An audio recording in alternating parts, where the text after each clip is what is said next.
The rain fell like acid tears on the corrugated metal roofs of Sector 7, each drop carrying the bitter taste of defeat that had settled over the galaxy since the war ended 3 cycles ago. In the narrow alley between 2 collapsed housing blocks, Kestra pressed her back against the cold wall and fought the tremor in her hands. Her stomach had stopped growling. Days ago a mercy, perhaps, since the hollow ache was easier to bear than the constant reminder of her hunger.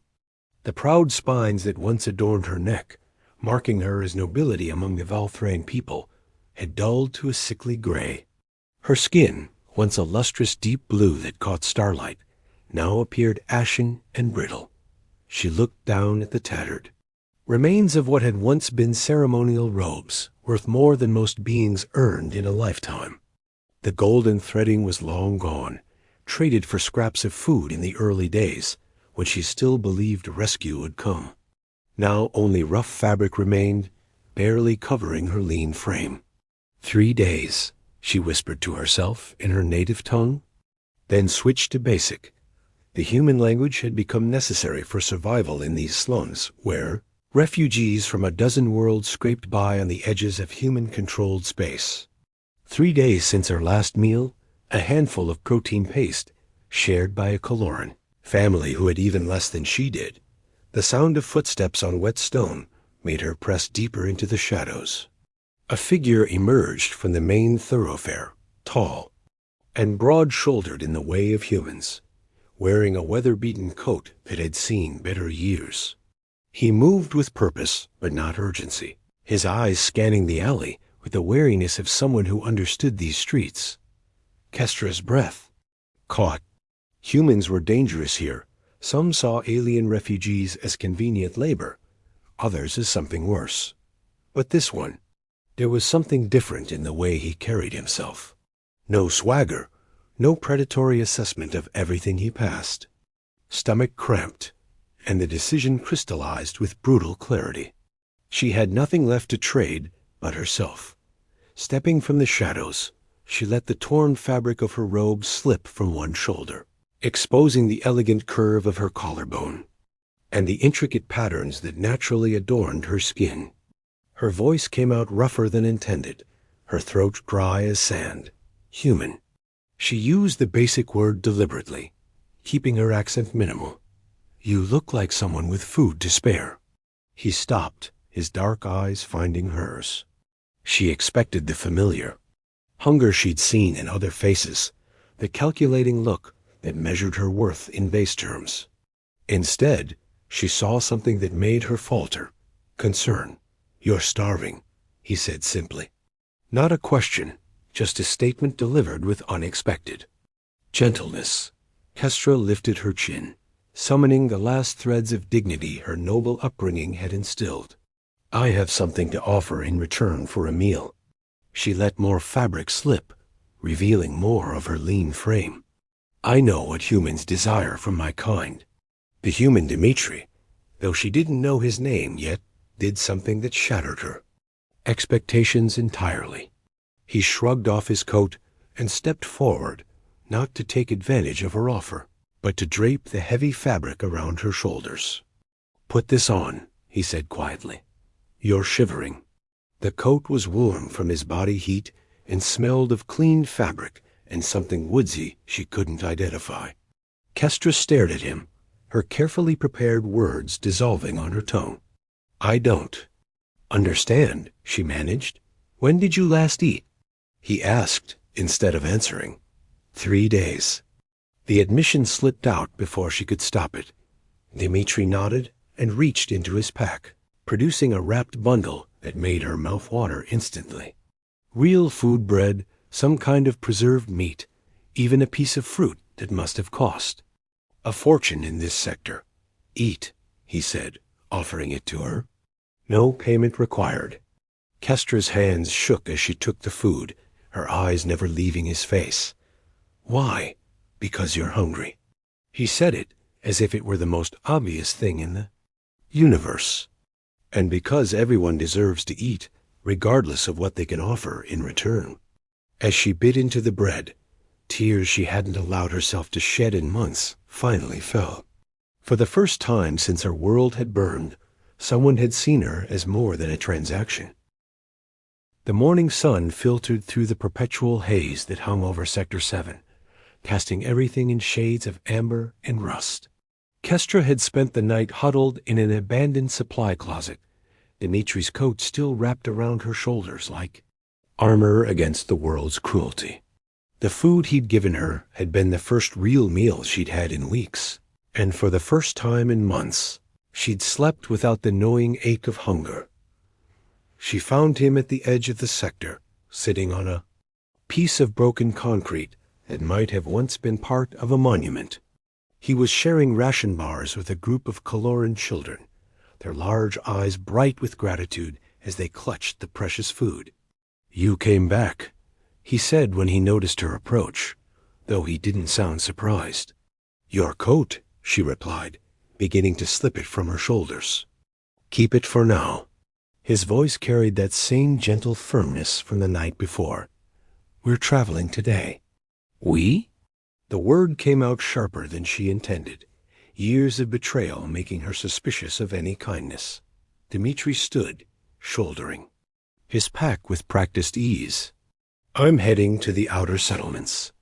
There are families there who need supplies, and the transport routes are dangerous alone." He looked at her directly, those dark eyes holding no demand, only invitation. "You could come. I could use someone who knows multiple languages, and you look like you know how to handle yourself." Kestra almost laughed at that last part.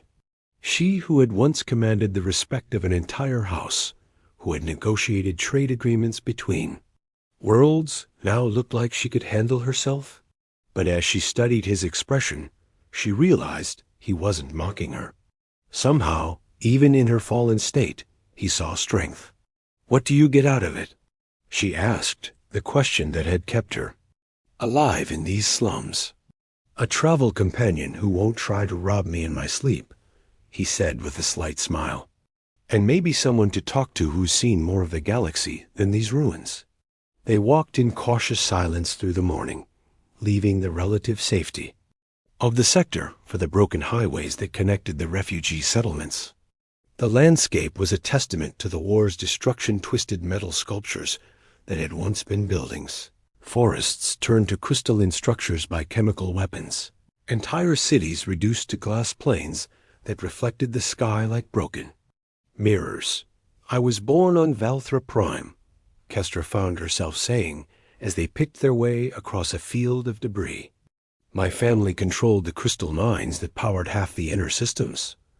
"Was?" Dimitri asked gently. "The hegemony decided our independence was inconvenient." Her voice remained steady, though her hands clenched at her sides. "They needed our resources for the war effort. When we refused to surrender our sovereignty, they made an example of us."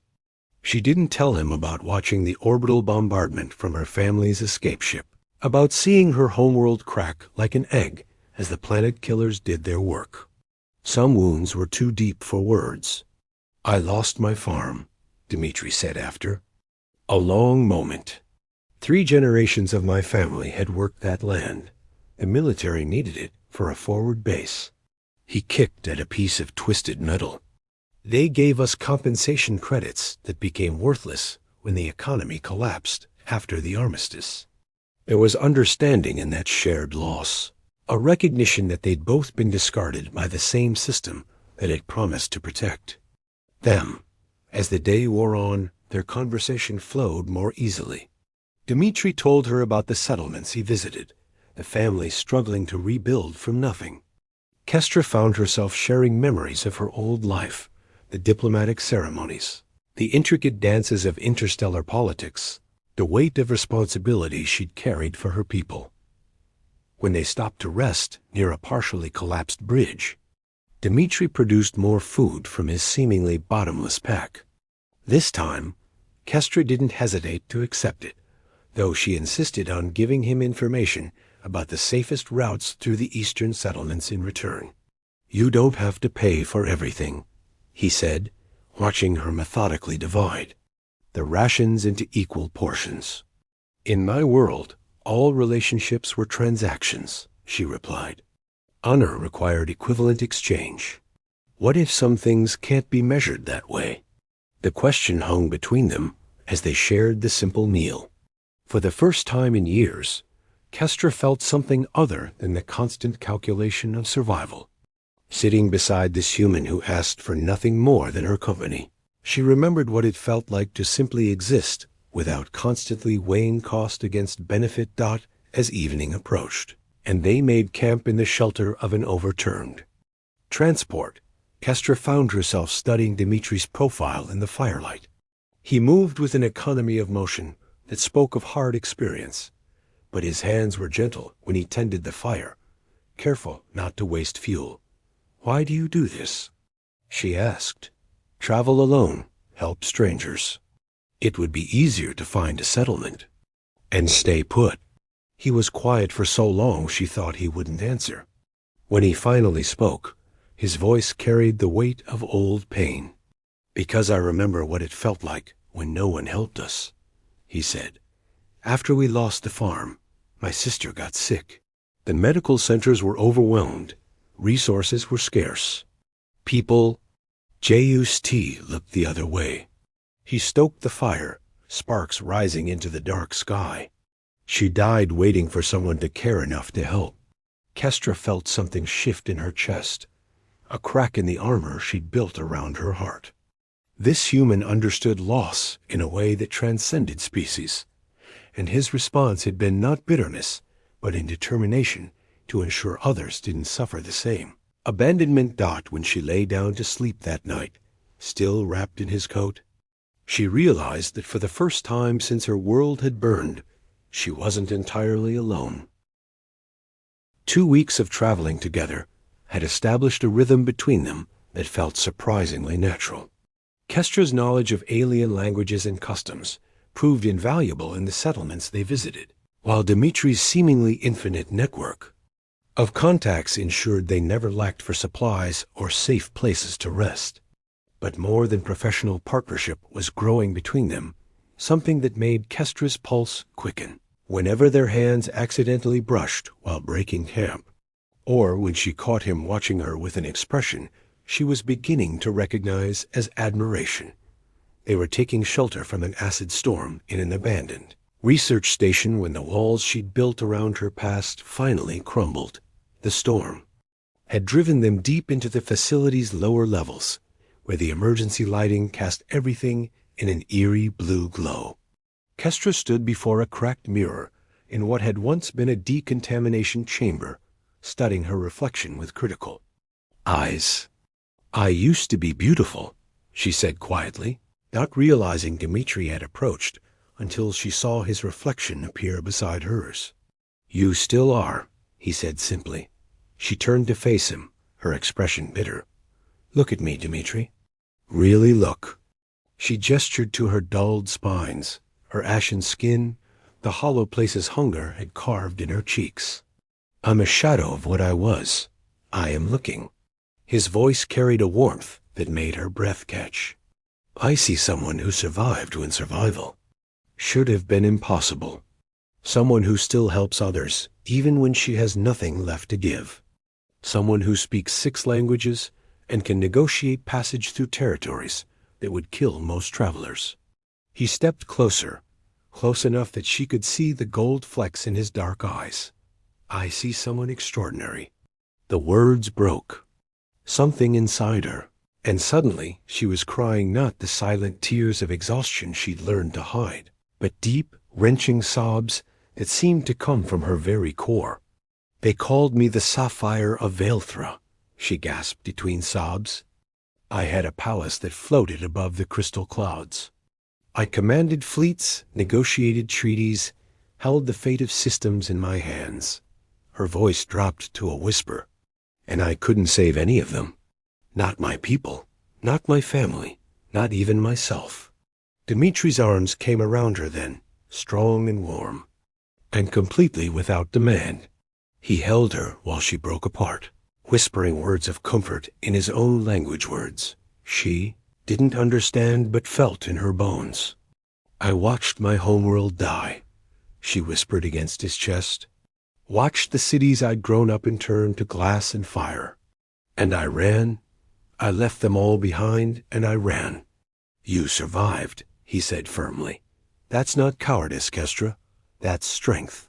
She pulled back to look at him, seeing her own reflection in his eyes. Not the broken refugee she'd become, but someone worthy of care, of protection, of love. Why? She asked, the question barely audible. Why do you look at me like I'm still worth something? Instead of answering with words, he cupped her face in his hands, thumbs gently brushing away her tears. The kiss that followed was soft, tentative, asking permission rather than taking. Kestra felt something ignite in her chest, not just desire, though that was there too, but hope.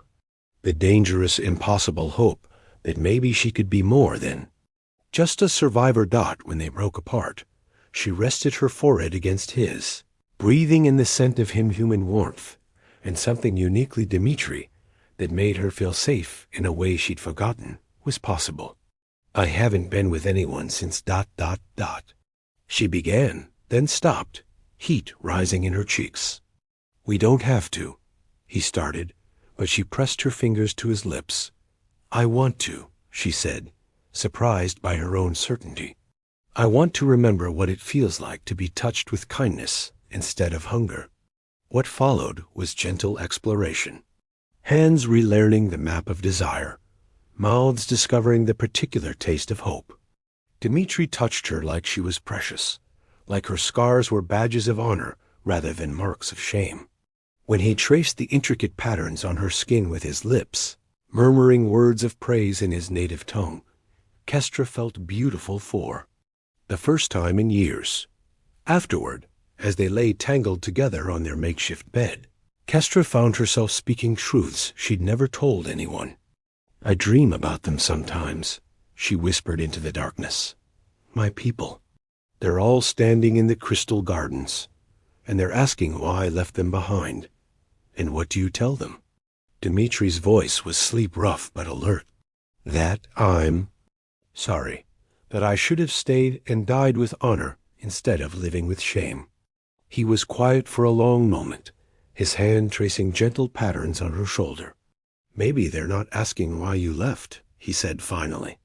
Maybe they're asking what you're going to do with the life they died to give you. The words hit her like a physical blow, but not with pain, with revelation. For 3 years, she'd been carrying their deaths like chains, but maybe survival was its own form of honor. In my culture, she said slowly, we believe the dead live on in the actions of those who remember them, and make them proud. Dimitri said simply as the storm raged outside their shelter. Kestra closed her eyes and, for the first time since her world burned, allowed herself to imagine a future that extended beyond mere survival. The settlement of New Harmony sat like a jewel amid the wasteland, its domed structures and thriving gardens a testament to what determination and cooperation could accomplish. But as Kestra and Dimitri approached the main gate, the tension in the air was palpable. Turn around, the human guard said flatly, his weapon prominently displayed. We don't allow mixed pairs here. Kestra felt Dimitri's hand tighten on hers, but his voice remained calm. We're carrying medical supplies for the Johansson family, their daughter. I don't care what you're carrying or why you're here. The guard interrupted, his eyes fixed on their joined hands with obvious disgust. This is a human settlement. We don't mix with alien scum. The words hit Kestra like physical blows, dragging her back to those first terrible months in the slums, when she'd learned that her noble birth meant nothing to beings who saw her species as inherently inferior. She started to pull her hand away from Dimitri's, falling into the old pattern of making herself smaller, less threatening, but Dimitri's grip held firm. The supplies go to the Johanssons, he said, his voice carrying a steel she'd rarely heard before.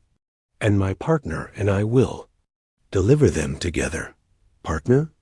The guard laughed, a harsh sound devoid of humor. You mean your alien whore? The change in Dmitri was instantaneous. The gentle man who held her through nightmares disappeared, replaced by someone dangerous. He stepped forward, placing himself between Kestra and the guard with predatory grace. Choose your next words very carefully, he said quietly. Before violence could erupt, another voice cut through the tension. Dmitri, thank the stars you made it. Anna Johansson rushed toward them, her face streaked with tears and exhaustion. Behind her came her husband Eric, carrying their fevered daughter in his arms. Please, Anna gasped. Sarah's getting worse. Do you have the antibiotics?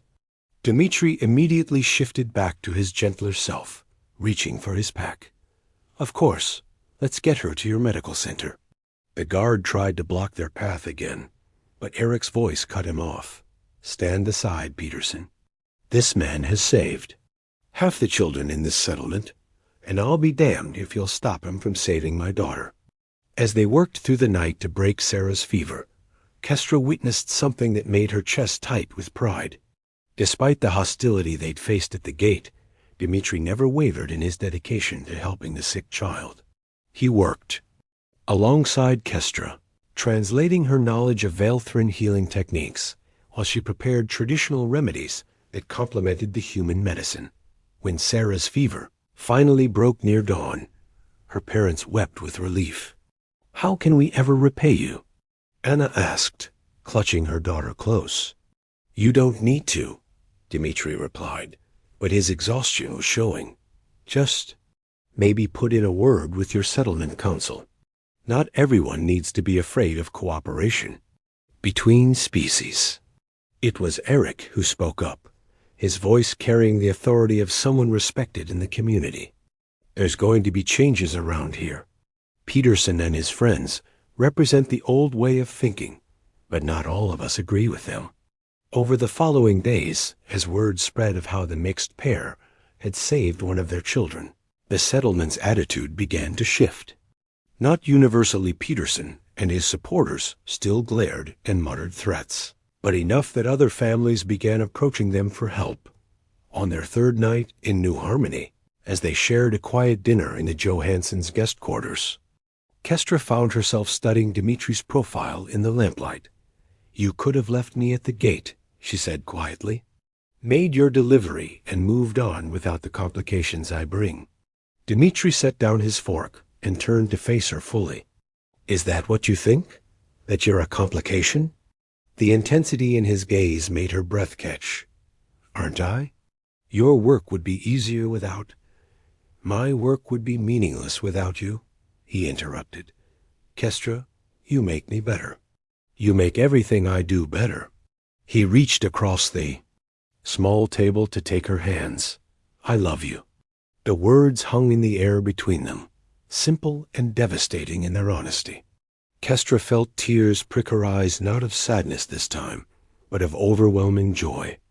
I love you too, she whispered, the admission feeling like stepping off a cliff and discovering she could fly. Their love-making that night was different from their first. Tentative exploration, fierce and desperate, as if they were trying to pour years of loneliness and hope into each touch. When Dmitri traced the patterns on her skin with reverent fingers, calling her beautiful in half a dozen languages he'd learned just for her, Kestra felt herself transforming from survivor to something new entirely. Afterwards, as they lay entwined, in the narrow bed, she traced the scars on his chest marks from his own struggles and losses. We're both broken, she said softly. Maybe, he replied, catching her hand and pressing it flat against his heart. But maybe broken things can be stronger when they're put back together with love.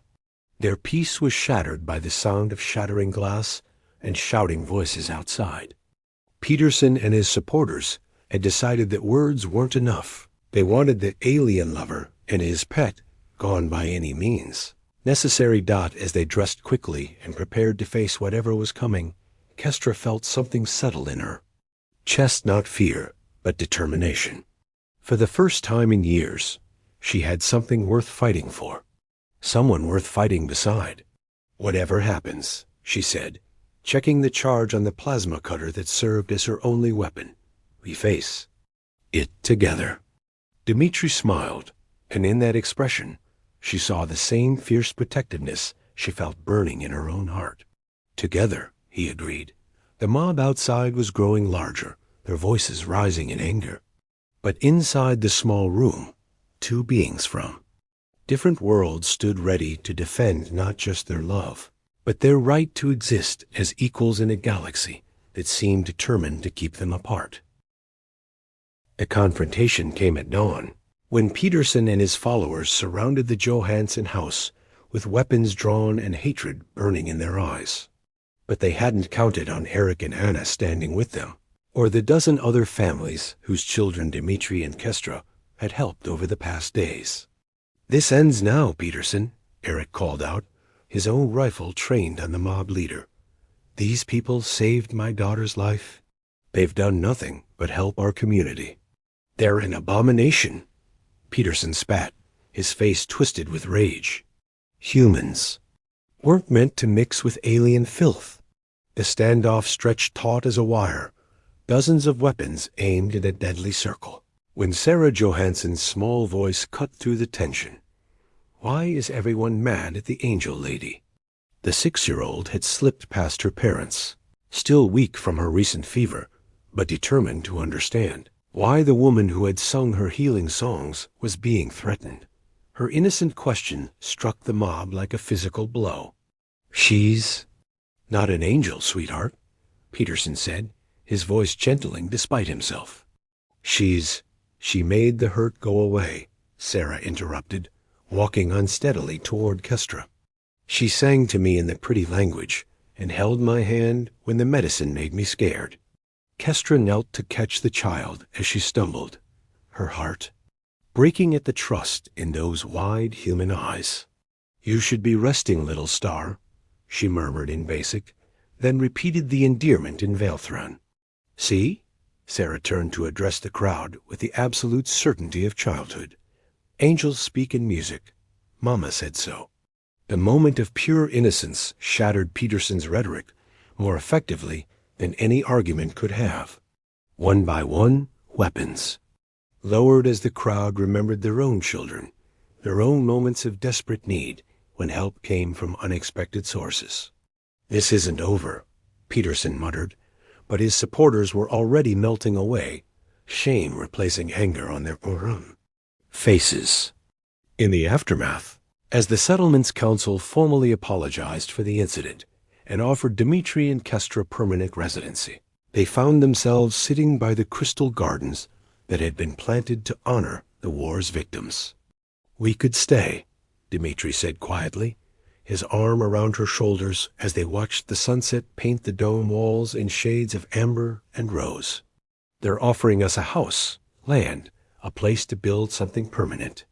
Kestra leaned into his, warmth considering the offer.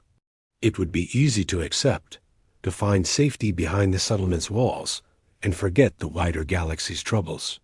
But as she looked at the memorial crystals, each one representing a life lost to war and hatred, she knew their path lay elsewhere. "There are other settlements," she said slowly. "Other places where fear divides people who should be working together. Other children who need healing songs," Dmitri agreed, understanding her completely. They left New Harmony 3 days later, but not alone. A small group had asked to join them Dr. Sarah Chun, a human medic who'd lost her family in the war. Jorik, a young Kaloran engineer whose settlement had been destroyed by raiders.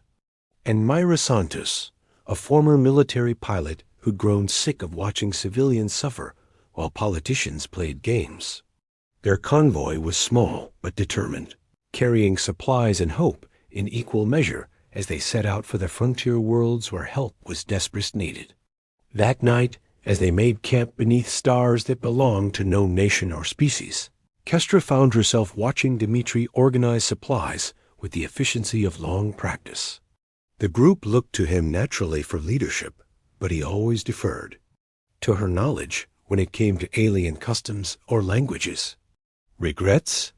he asked, settling beside her as the others prepared for sleep. About leaving comfort behind? She shook her head. My people have a saying, the crystal that stays buried never catches light. I think it's time I stopped hiding underground.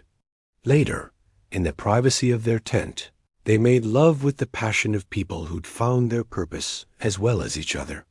When Dmitri whispered her name like a prayer against her skin, when she traced the map of their future in the constellation of freckles on his shoulders, Kestra felt the last of her shame fall away. I used to think survival was the best I could hope for, she murmured against his chest as sleep began to claim them. And now? His voice was drowsy but attentive. Now I think maybe we can do more than just survive. Maybe we can help others learn to live. Their first major success came 6 months later when they helped broker peace between two settlement clusters that had been warring over water rights. Their second came when Dr. Chan's clinic became the first integrated medical facility on the Outer Rim, treating all species equally.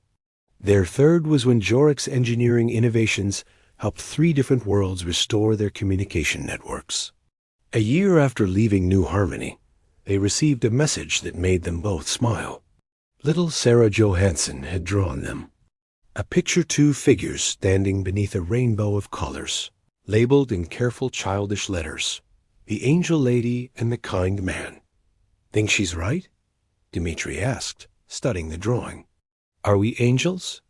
Kestra looked around their small camp, where 5 different species were sharing evening meal and stories, where former enemies worked together to heal a broken galaxy, where love had proven stronger than fear.